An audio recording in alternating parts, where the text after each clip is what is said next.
సంవిధాన చక్రవర్తి నవీన గుణసనాథ నాచన సోమనాథ ఉత్తర హరివంశం 24వ భాగం 3/6/24.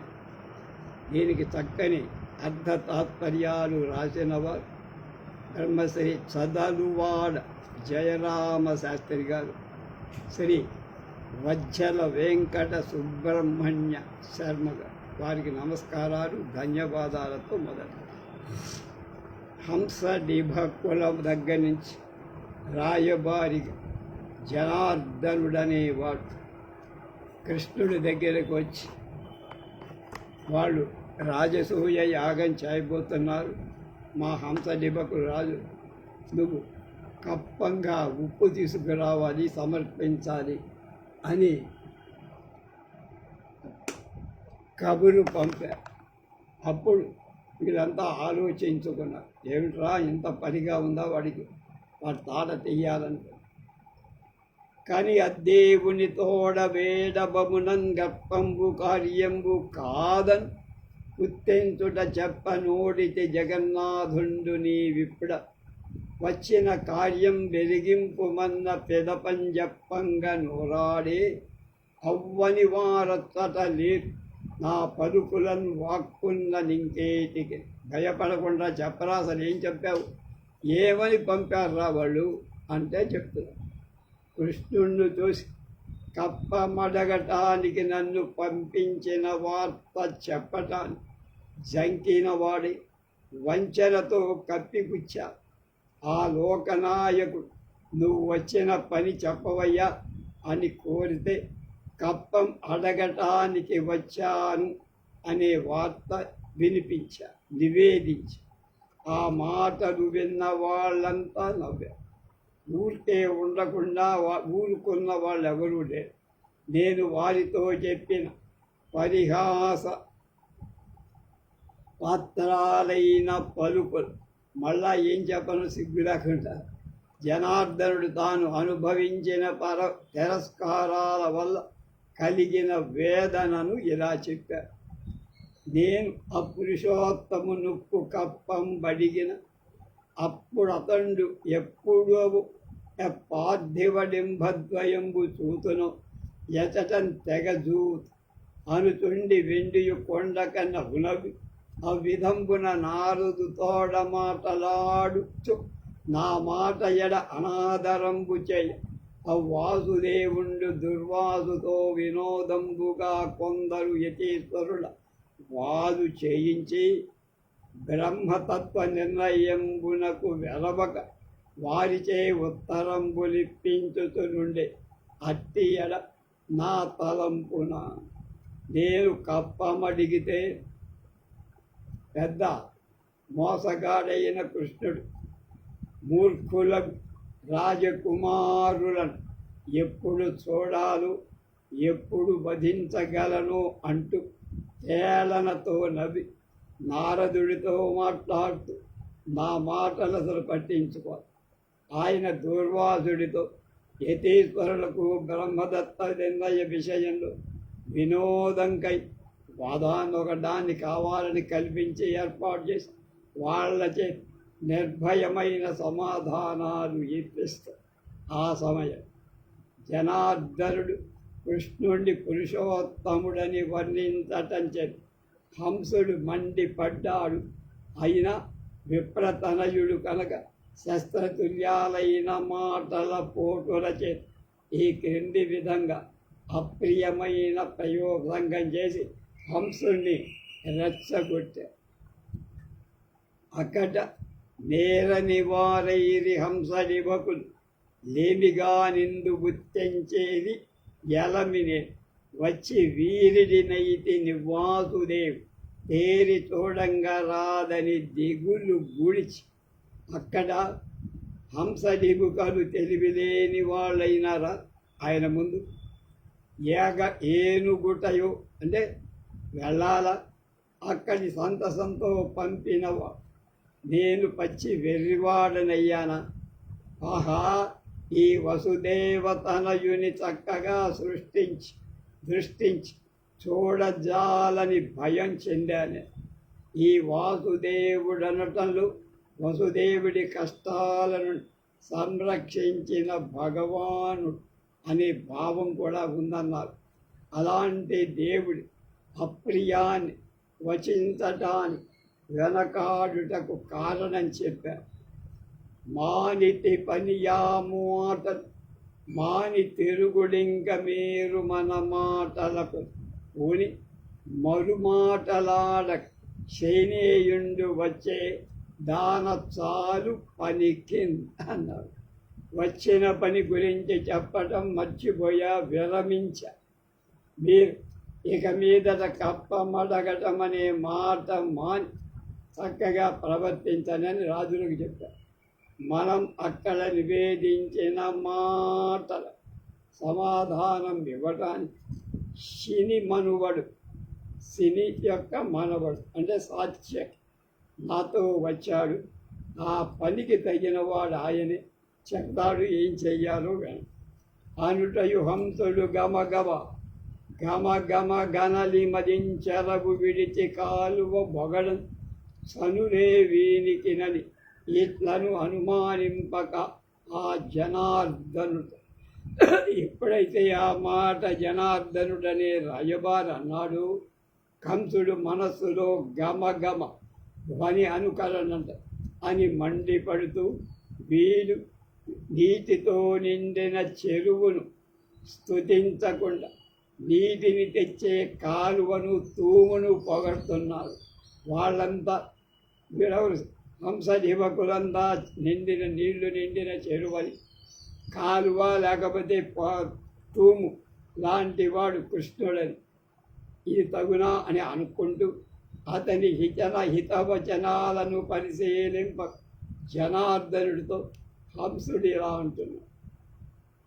ఓరి బ్రాహ్మణ ధూర్త, నా ఎదుర ఊహో సాహసం పెట్టిదో వైరిన్ కోరిను తెంతు మాటలెటుగా వచ్చన్ కృతజ్ఞ.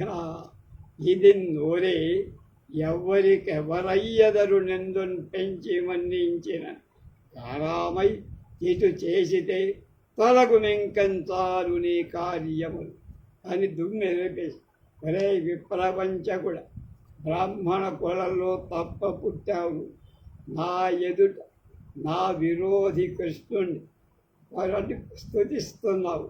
అలా చెప్పటానికి నీకు ధైర్యం ఎక్కడదో నాకు తెలియదు. ఈ మాటలు ఎందుకు వదులుతున్నావు? చేసిన మేలు మరచినవాడా, మా అన్నం తిన్నా ఉప్పు తిన్నావు, ఇది నోరేనా తాటి పట్టె. నిక్కంగా నిజంగా ఎవరికి ఎవరు సహాయపడే సంబంధాన్ని కలిగి ఉంటారు ముందే తెలుసుకోవటం కష్టంరా. నిన్ను ప్రేమతో పెద్ద చేసి ఆదరించినప్పటికీ మా పగవాడైన కృష్ణుడు పొగడి మాకు ద్రోహం చేస్తారా? ఇంకా చాలు, నీ సేవలు ఇప్పటికే ఎక్కువైపోయినా కొలువులోంచి తప్పుకోపో అన్న. నేను రప్పింపక మున్ను వేగపడి పూనన్ శాంగ్య కౌమోదకీ వనమాలాంబుజ చక్ర భూమికలు కైవారంబు చేయించెనేలిన నాగారుల చేత యాదవుల నోలిన్ పోల్చి కూర్చుండగా బలిచెన్ కేశవుడు ఐంద్రజాలికు గజన్ ప్రాతయ్య నీకంతటన్.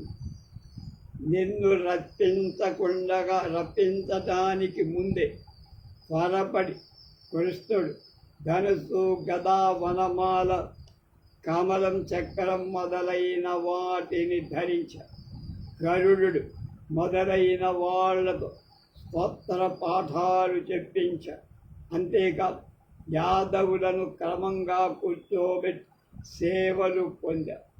ఆ కేశవుడు చక్కని వెంట్రుకలు కలవాడు, గొప్ప గారడివాడు జగన్. ఆ సభ అంతా నీ కోసం చక్కగా కల్పించబడి అది మోసం. అదంతా చూసి నువ్వు యాదవుని గొప్పగా తలుచుకున్నావా, దెంగైపోయావా అంటే అది పెరికివి కాకని ఒక ప్రగ్గడవే మంత్రి సభరుండు భంగి మున్నెరుగని వాడవై భ్రమస్ ఎవ్వరి ముందరనేమి మాటలో అరచితి వారి జంకెనల కచ్చట త్రోపడి వచ్చి ఇచ్చటన్ కలవగవత్తునే బలిమి గాడిదకు కొరితోలు కప్పిన. నీవు ఒక మంత్రివిరా జనార్దను, పెరికి వాడివయా. ఇంతకు ముందు సభలో ఉండే విధానం ఎరుగని వాడవైతే మతి చెడి ఎవ్వరి ముందరో ఏమేమో ప్రేలాపించావనుకో. వారి బెదిరింపులకు భయపడి వాళ్ళ చేత గెంటి వేయబడి అవమానంతో ఇక్కడికి తిరిగి వచ్చావా? సిగ్గుసరం లేదా అని బలవంతంగా గాడిదకు పులి చర్మం కప్పితే అది ఇతరులను ఎదుర్కొనగలదురా అన్న.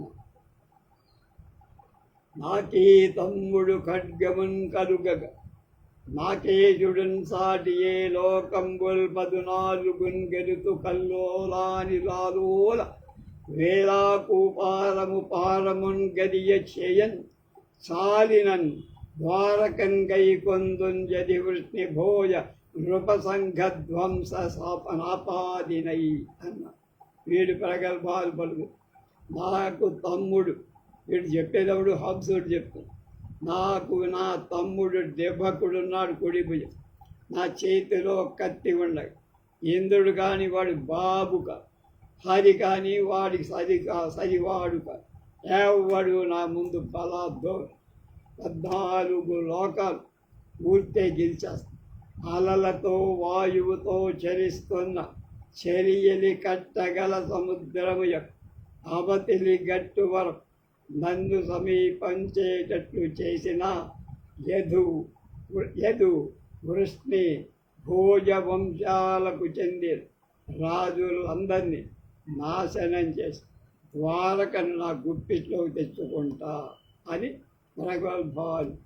మా పట్టణమున నుండక ఒపో నిన్ను దంపరాదు పొత్తున వాడై భూపాలకు సిరిబ్రింగిటి పాపాత్మా తుట్టమైతి పగవారలకు. రే పాప బుద్ధి కలవాడా జనార్దన, నమ్మి నిన్ను రాయబారిగా పంపాము. ఇంకా మాత్రం ఈ మా పాత్రలో ఉండటానికి నువ్వు తగవు. ఇక నీకు స్థానం లేదు. బంధువు కనుక చంపకు. 2 పక్షాలకు చెందిన వాడి మా రాజ్యలక్ష్మికి ద్రోహం చేసి మగవాళ్లకు చుట్టమయ్యావు. మా చుట్టం వాళ్ళకు చుట్టమైపోయావు అని సాత్యకిని చూసి ఇలా, ఓరి యాదవ కష్టాత్మ, ఒక్కరుండ నిత్తటికి రావటం నీకు ఏం ధైర్యంగా? మేమనియ నందసుతుడు నన్నెరిగి ఎరిగి కప్పమియుడు నాకేని కారణం. రే గొల్ల దుష్టబుద్ధి సత్యకి, నువ్వు అక్కడివే ఇక్కడికి రావటంలో నీ ఉద్దేశం ఏమిట్రా? నందుడి కొడుకు నీ అన్న కృష్ణుడు నా సంగతి బాగా తెలిసినవా. నాకు కప్పం ఇవ్వకపోవటానికి కారణమే ఉప్పు కట్నంగా పంపించమని. నువ్వు ఉప్పు కట్నంగా పంపక ఉప్పెన్నలాటలాడటానికి వచ్చావా? యాదవ అనే మాట అనగానే కోపం రాదా ఎవరికైనా? అప్పుడు సాత్యగా ఆలోకించడు సాంగ్యముక్తపటు బాణవు గంబుచే నీ మొనల్ నేలంకోల కపాలమాలికలలో నిండారు రక్తంబులన్ పురోణం కేల పిశాచ బాలికలు కైకొన్నన్ మణిశ్రేణి గ్రాలం పెట్టిన వెండి కోరల గతిన్ కప్పంబులొప్పంబుగా అన్న. హరి శాంగ్యమనే వింటి నుండి బాణ పరంపర వెలువడి వాటి చేత నీ సేనలన్నీ అంతమొందించబడిన ఆ సమయంలో తెల్లని పొరెలలో కొత్తదై ఎర్రని రక్తం అవటానికి పిశాచ బాలి ఎర్రని మణులు పొదిగిన వెండి పాత్రలాగా పట్టుకున్న నువ్వు కోరిన లవణ రూపమైన కప్పాలను ముచ్చటగా చూడగలుగుతావు అన్న.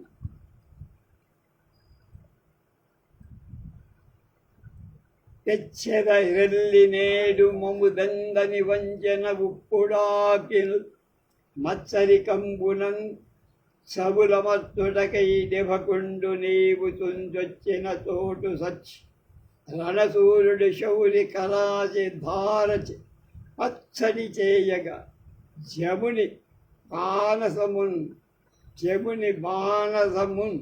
పురుడింతు తోటికి.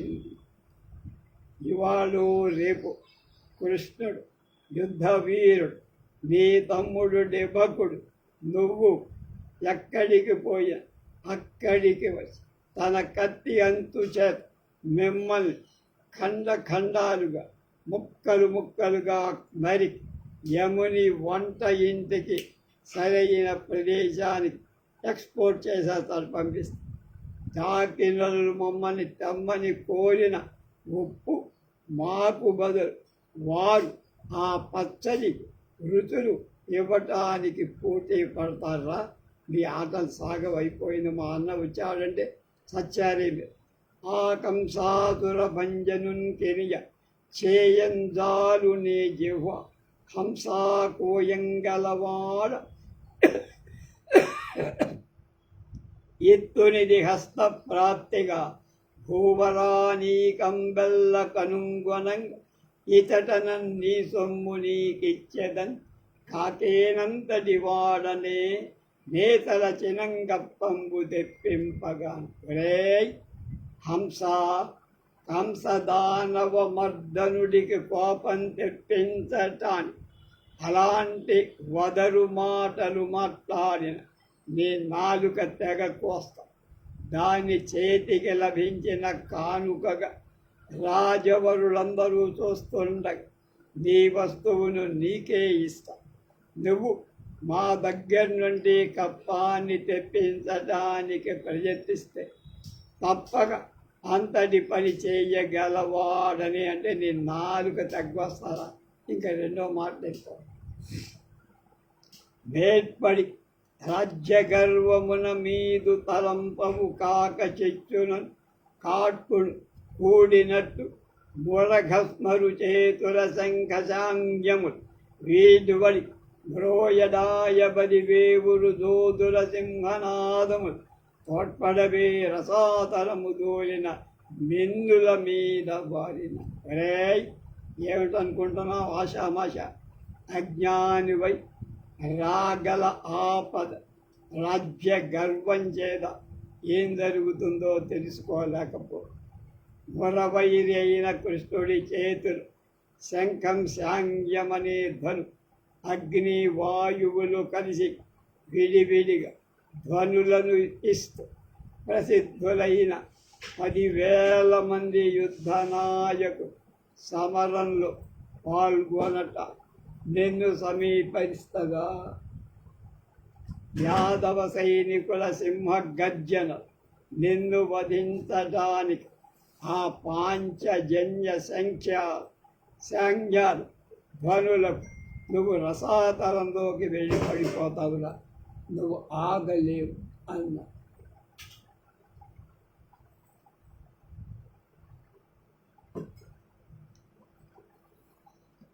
ధకార ప్రయోగంతో మేల్పడి రాజగర్వమున మీదు తలంపవుగాక చిత్తును గాడ్పుడు గూడినట్టు మరుఘస్మరు చేతుల శంఖశాంగ్యము వీడ్పడి మ్రోయడాయబది వేవురు దోదుల సింహనాదములు తోడ్పడవి రసాతలముల దూరిన బిందుల మీద మారిన.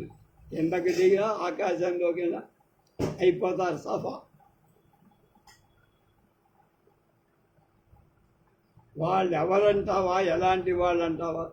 హలపాణి ప్రథముడు ఆఘవశాలి సత్యకి నేను రెండవ వాడ, ఇట్టివాడ మొగదోదు కృతవర్మ మూడవ వాడు, 4వ వాడు నిసరుడు ఉల్లరపు బిరు కంహ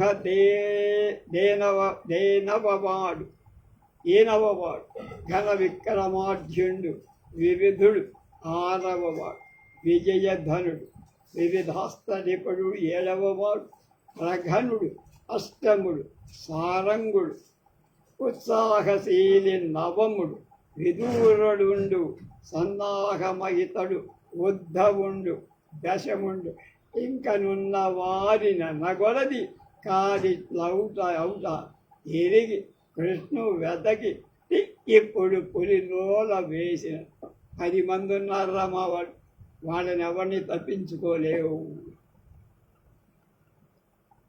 మొదటివాడు మా పెద్దన్న బలరాము, రెండవవాడిని నేను సత్యం, మూడవవాడు కృతవ, నాలుగవవాడు నిశేరుడు, ఐదవవాడు కంహుడు, కంసుడు కాదు కంహుడు, ఆరవవాడు వివిధుడు, 7 ప్రఘనుడు, 8 సారంగ, 9 విదూర, 10వవాడు మహామంత్రి మా పెద్దవాడు ఉద్ధవ్. ఈ విధంగా అనేక వీరులు ఉన్నారు. ఊళ్ళకుండా అనవసరం పులిని కర్రతో రేపిన కృష్ణుణ్ణి కయ్యం కోసం వెతికి ఎందుకొని నెత్తిన పద్మాసుర హస్తం పెట్టుకున్నావురా అన్న. హరి తనయులిరువురు మీ ఎరువులను ముందు గప్పమెవ్వనికి ఎవ్వన్ అరువగలవారు వెరి స్వరపతి పాసి రాజసూయము కలది అన్న. హరిసుతులైన ప్రద్యుమ్నుడు, తల్లి అంటే రుక్మిణి కృష్ణుడికి పుట్టాడు, సాంబుడు జాంబవతికి కృష్ణుడికి పుట్టాడు. వీళ్ళిద్దరిలో ఎవరు మీలో ఎవరికి ముందు కప్పం చెల్లించాలరా? వాళ్ళు పెద్దవాడు, వాళ్ళే కాదు కృష్ణుడి కొడుకులు కూడా ఇద్దరు కనుక వాళ్ళకి చెప్పించాలి. అంటే వాళ్ళతో కప్పం కట్టించుకోవడం నీ వల్ల కాదు, నీ జేయమ్మ వల్ల. వెర్రివాడ, ఇంద్రుడికి పతి అయిన కృష్ణుణ్ణి వదిలి అసలు రాజసూయం ఏమిట్రా నీ బొంద అన్న. ఇంకన్ కార్యంబు పరువంబు తప్పే సంకరంబు పరిపక్వం పైన అది. నువ్వు వచ్చిన కార్యం అయిపోయింది, నేను వచ్చిన కార్యం. ఇక సంకరం యుద్ధం తప్పదురా, పరిపక్వ యుద్ధం జరుగు. దురమునన్ మధురయు పుష్కరం ప్రయాగంబు తగిన కలపులు మీకే దురమద్ అది గొనుమని హరి ఎరవగు గోవర్ధనంబునేన వసగితిన్. రణభూమిగా మీకు మధురలో యుద్ధం చేస్తారా, పుష్కరంలోన, ప్రయాగలు, ఈ 3 అనుకూలం. వీటిలో మీరేదైనా ఎన్నుకో. హరి అనుమతి ఇచ్చాడు, మీకు ఛాయిస్ ఇచ్చాడు. ఏది మీకు సమ్మతం కాకపోతే గోవర్ధనం పర్వతం ఉంది, అది తగింది అని నేనే ఎన్నుకోవటం సూచిస్తున్న 4వ ఛాయిస్ నేను ఇస్తున్నా. అనుటయు కనుంగవ గినుక నిక్కున కుమార యుగడంబు గిటగిట అయమానంతంబులం చెటుల భృగుటి వికట నికటనంబుల నివిడ దీర్ఘతర నిస్పానంబులు నిష్పేజన భీజన కరతలంబులు నిర్గళిత ఘర్మ జలగణ కలుషిత కపోలంబులు అగుచు అప్పుడు నవుడు కరచి ఇట్లున్న భంగి పగరన్ పరిమార్పునను చుండే అప్పుడును హంసుండు సాత్యకితో. వేడికి ఒడ్డు మండిపోయింది, సాత్యకితో అంటాం. సాత్యకి పరుషవాక్కులను విన్న తర్వాత హంస నిభకుల కళ్ళను కోపం ఉప్పొంగిపో కళ్ళను పట్ట పట్ట కంచేశారు. ముడిబడిన నొసళ్ళ ఎక్కువ వెడల్పైన ఊర్పులను నిగుడించారు. చేతులను భయంకరంగా రాసుకున్నారు.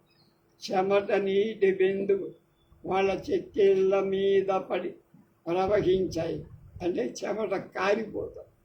పెదవులు కరుచుకున్నాయి. అలాగా ఇద్దరు ఇప్పుడున్న విధంగానే వచ్చి శత్రువులను కళతేరుస్తాము. అప్పుడు హంసుడు సాత్యకితో ఇట్లా అన్నా, ఓరి దురాత్మ, నీకు తెగ నొల్లకయుండుట నీ పరాక్రమం బాలసి కదురా. వెరవకాడుము దూతుడవజ్జుడెందు నీ వీరుల నిన్ను సమ్మెటన వేయుదుడాయుదు ఘోర శౌరికి సీరి బాహుసార మెడసేయుదు చేయుదు రాజసూయం. ఏంట్రోయ్ నా దగ్గరకు వచ్చి నా పురుగు కోట్ల ప్రగల్భాలు ఆడతావరా దుష్టబుద్ధి సాత్యకి. నిన్ను చంపడం పెద్ద కారణమేం కాదు, పెద్ద పని కాదు, క్రమంగా జడిసి కూడా కాదురా, నిర్భయంగా మాట. దూత కనుక నేను చంపటం దండనీతి శాస్త్రం ఒప్పుకోదు కనుక నువ్వు ప్రశంసించిన సంఘటతో తగల పగలగొట్ట నిన్ను సమీపించి నిన్ను ఐక్యం చేస్తా. కృష్ణుని బలరాముని బాహుబలాన్ని తొలగిస్తాను, రాజసూయం నిర్వహిస్తా అన్నా. వినురా సత్యకి మాటలేమిటికిరా వేదండ కోదండ కేతన సంకేత నరేంద్ర నూతన బలోదగ్రంబుగా మోహరిం అవశ్యంబును వత్ పుష్కర పరపార్యంబు నన్ తెల్లి ఎల్లి వదిలెనగెత్తింది విరోధులు అంబునిధి వెళ్ళిందొల్ల చల్లింపగన్. రే సత్యకి నేను చెప్తున్న మాటలెందుకురా? ఏనుగులు విండ్లు మొదలైన వాటి చెక్కాల చిహ్నాల రాజశ్రేష్ఠుల కొత్తవైన వ్యూహాలు అమర్చటానికి తప్పక యుద్ధ భూమికి వస్తాం. పుష్కర సరస్సు తీరంలో రేపు విడిది చేసి ఎల్లి అంటే శత్రువుల నెల సముద్ర జలంలో మునగ చేయటానికి అక్కడ శిబిరాలు నిర్మింపచేస్తా రండి దమ్ముంటే అన్న. అనుటయు దేవకుడు వాడు తమ్ముడున్నాడుగా. విడుమంతునా మనల వీరుడు పోరులు గోరుతున్న వారెడవడకుండా నిన్మితడ నిన్నిటి కొందర సిగ్గు కాదటి గొడుగుడు దప్ప బట్టి నన్ను గోటక నేనికతే వెట్టినను బడుగులు మీరు తోడ హరి పాపటపై నడిదంబు పెట్టుద. ఒరే నా సైన్యంలో మనగాళ్ళు మమ్ము వదలండి అని ఉత్సాహంతో కోరుతున్నారా? ఆగలేకపోతారు. నువ్వేమో వరుసగా ఒకరి తర్వాత ఒకరిని మీ వీళ్ళని మా ఎదుట వర్ణించావు. మీ వీరు ఎన్నుకున్నావు, నీకు సిగ్గులేదా? మా వాడు 100 మంది, మీ వాడు 10 మంది అని ఆక్షేపం చేసి రక్షణకై నాగేళ్లను పట్టుకున్న అంటే బలదేవుడి సాధన కోటల రంగు గుంపును అమర్చుకొని బలము లేని మీరు చూస్తుండగా నిస్సహాయుడిగా హరి నడితల మీద నా కత్తిని పెడతాను, పగుల కొడతాను. కడిగితే దౌత్యముందరపగాన సహింపకపోదు కాక నా కడిదము చేత నుండగ మురారి విరోధుల బట్టి పోవుటం దొడిమయ చూపకున్నా అది ద్రోహము. పందెము వేసి తొండబడకుండా మెమ్ము దళధారణ వ్రేయుదు ఏమి చేయుదున్ అన్న.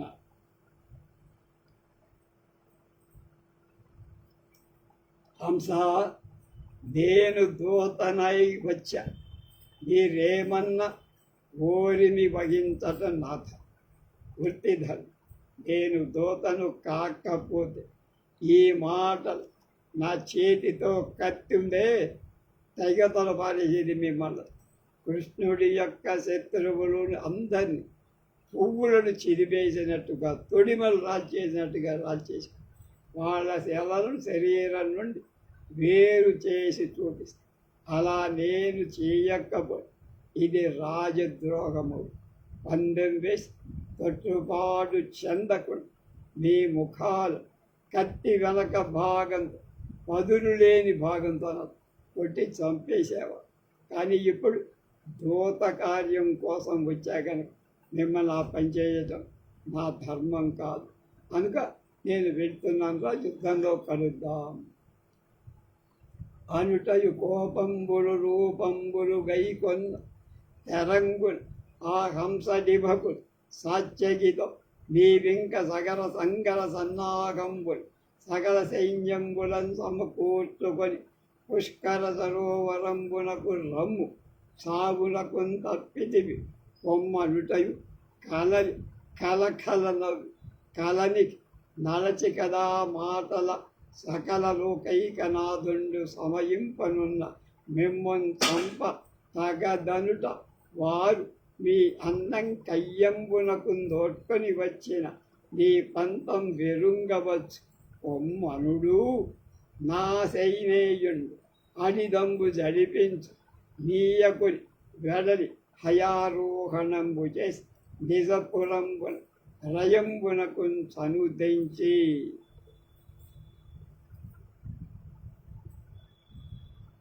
జనార్దను దర్శించి తన పోయి వచ్చిన తెరంగు ఎరింగించిన నారాయణుండు మరునాడు.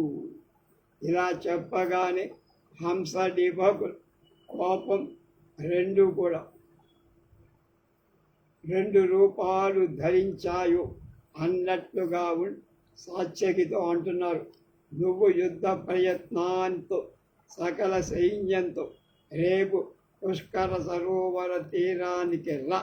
సాగు నుండి ఇవాళ ఎలాగూ తప్పించుగా ఇంక వెళ్ళిరా చాలుని వాగ్జాలము. అతడు కెనుక కలకల నవ్వి సాత్యకి యుద్ధానికి నడచి వచ్చి అక్కడ మాట్లాడటం తగ సకల లోక నాయకు హరి మిమ్మల్ని హరింపనుండగా నేనా పని చేయకూడదు, నేనే చేయగలను, ఆ ఛాయిస్ మా అన్నకి ఇచ్చేస్తాను అనినంత తినేవాడు మీ అన్నను కయ్యానికి కొని వచ్చినప్పుడు అప్పుడు చూద్దాం రాని పంతం, మమ్మల్ని చూసి భయంతో రాదేమో అని చెప్పి తెలుసుకొని రమ్ము పో, తీసుకురా, బతికిపోయావు పో. సత్యకి వారి పలుకుల కత్తి తిప్పుతూ సమ్మతి తెలుగు గుర్రాన్ని ద్వారక వేగంగా హరిని చూసి తన ప్రయాణ వివరాలన్నీ వివరించాడు. రేపు శ్రీకృష్ణుడు దండయాత్ర బయలుదేరి వచ్చి పుష్కర సరస్తీరంలో విడియటం అంటే సేనాలను అక్కడికి పెంచడం, తర్వాత వాళ్ళకి వీళ్ళకి యుద్ధం వగైరా విషయాలు రేపు తెలుసుకుందాం.